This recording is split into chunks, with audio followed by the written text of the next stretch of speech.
Et il lui plaît après cette période. Il aura maintenant le renouvellement des ailes, la restauration. Les ailes commencent à pousser, des ailes neuves commencent à pousser. Ces yeux commencent à se renouveler. Et là, l'aigle devient fort. Ses angles commencent à se renouveler. Sa puissance commence à se renouveler. Et là, lorsque l'aigle sera renouvelé, il va voler encore plus qu'auparavant. C'est la raison pour laquelle la Bible dit les justes se renouvellent comme l'aigle. Il court et il ne se lasse pas. Il se renouvelle comment? Par l'offrande des sacrifices de quoi? Du corps. Souvent nous sommes lourds sur les plans spirituels. Nous n'arrivons pas à bien voir. Nous n'arrivons pas à bien monter parce que nous occupons trop de la chair, trop de la nourriture, trop de télévision, trop de causeries. Ça te rend lourd, ça te rend vieillissement. Vous savez, les vieillesses spirituelles, les vieillesses, c'est une étape mauvaise de la vie. La plus belle étape dans la vie, c'est l'étape de la jeunesse.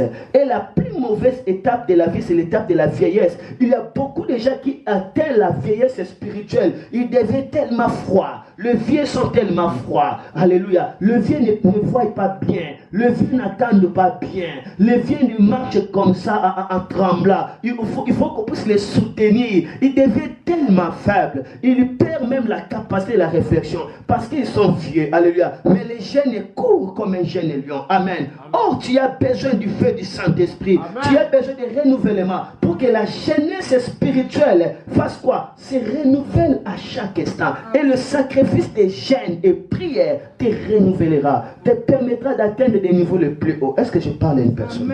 Amen. Amen. Amen. Amen. Si tu lis la Bible dans 2 Corinthiens chapitre 11, le verset 27, 2 Corinthiens 11, 27, l'apôtre Paul a traité de dire, j'ai passé dans la faim, dans l'humiliation, dans la nuit et dans des jeûnes multipliés. Lisez 2 Corinthiens chapitre combien? Chapitre 11, 27. Tu peux lire ça rapidement. Dans des jeûnes multipliés. Donc la dimension de l'apôtre Paul, la puissance de l'apôtre Paul, la révélation de l'apôtre Paul, les expériences surnaturelles de l'apôtre Paul venaient par la multiplication des jeûnes. Il gênait tellement beaucoup, c'est pourquoi il était fort sur le plan spirituel. La Bible nous conseille d'offrir à Dieu nos corps comme des sacrifices. Lisez rapidement, Maman Gisèle, que Dieu te bénisse. Vous commencez à combien? 11, 17. 11, 17. Oui. Je lis dans le nom de Amen. Jésus. Ce que je vais dire, je ne le dis pas comme le Seigneur. Je le veux. Je le dis comme un fou. En effet, je suis sûr d'avoir raison de me vanter. 2 Corinthiens 11, 27. Ah, 27. Je lis dans le nom de Jésus. Oui. J'ai fait des travaux très fatigants Oui. et j'ai souvent manqué de sommeil. Oui. J'ai eu faim et soif et j'ai souvent manqué de nourriture. Oui. J'ai eu froid et j'ai manqué de vêtements. Lisez lui second rapidement. C'est Rite dans la Bible, lui second. Verset, lui. J'ai été dans le travail Oui. et dans la peine exposée Exposé dans les peines. à de nombreuses vieilles. À de nombreuses veilles, c'est-à-dire, elle a passé beaucoup de veillées. À de nombreuses veilles, oui. Continue rapidement. Et à la soif et à de jeûnes multipliés. Tu peux te limiter là, et à des jeûnes multipliés. Amen. Et à des jeûnes multipliés. L'apôtre Paul a passé du temps dans des veilles. Il faisait beaucoup de veillées.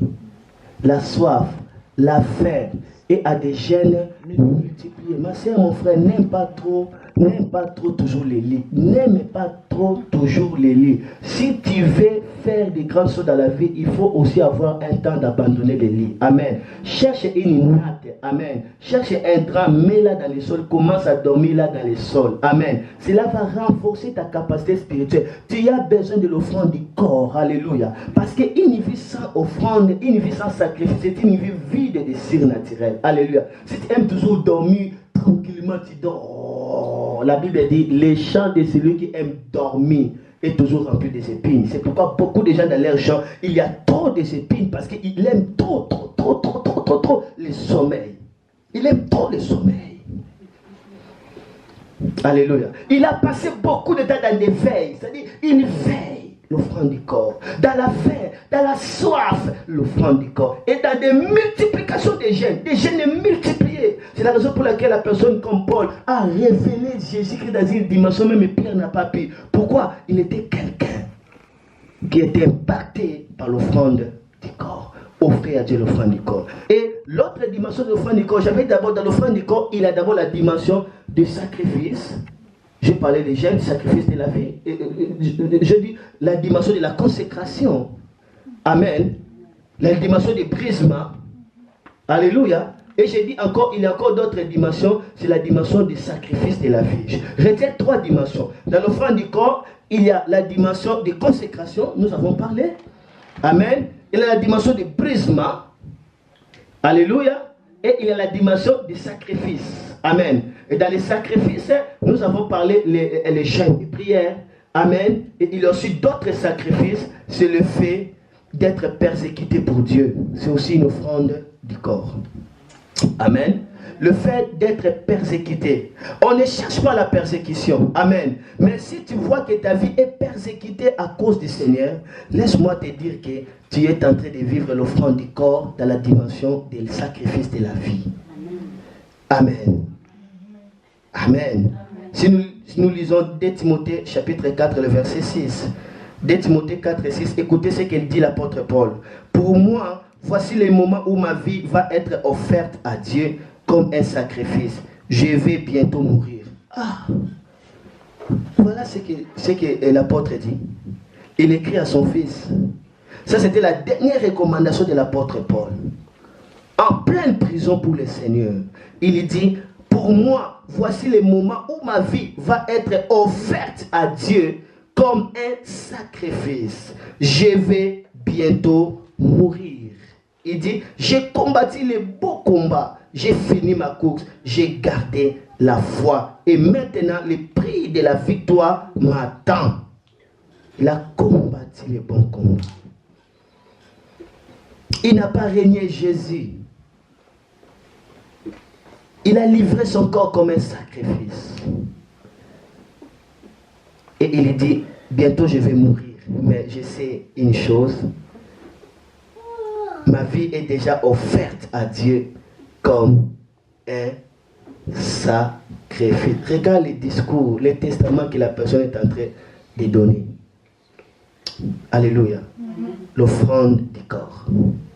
Si tu lis la Bible dans le livre des Actes, chapitre 8, le verset 56 à 60, la Bible dit, on a lapidé Étienne à cause du Seigneur Jésus. Pendant que Étienne était blessé, il était prêt à mourir. Étienne dit, oh, je vois le Seigneur debout. Je vois le Seigneur Jésus debout. Étienne commence à glorifier le Seigneur, mais alors on est en train de le lapider. Plus il glorifie le Seigneur, la Bible dit, les gens sont venus nombreux encore, ils ont crié contre lui, ils les ont jetés hors de la ville et ils commencent à les lapider. Jusqu'à ce qu'Étienne dit, Seigneur, ne l'impute pas ce péché. Et Étienne est mort. Ça, c'était l'offrande du sacrifice de la vie. Ça fait partie du sacrifice du corps. Alléluia. Amen. Offrir à Dieu un sacrifice agréable et saint pour le Seigneur. Ma soeur, mon frère, est-ce que tu seras prêt à offrir à Dieu le sacrifice du corps par des jeûnes et prières, par une vie consacrée pour Dieu, qui dit non à ta volonté, mais oui à la volonté de Dieu. Ce que tu veux, mais si Dieu ne dit pas, si Dieu ne le veut pas, et tu l'abandonnes malgré que ça te fait mal. Tu es prêt à payer des prix pour l'œuvre de Dieu. Tu es prêt à vivre pour Dieu. Voilà le culte raisonnable. Que le Seigneur, le Dieu de paix, bénisse sa parole. Amen.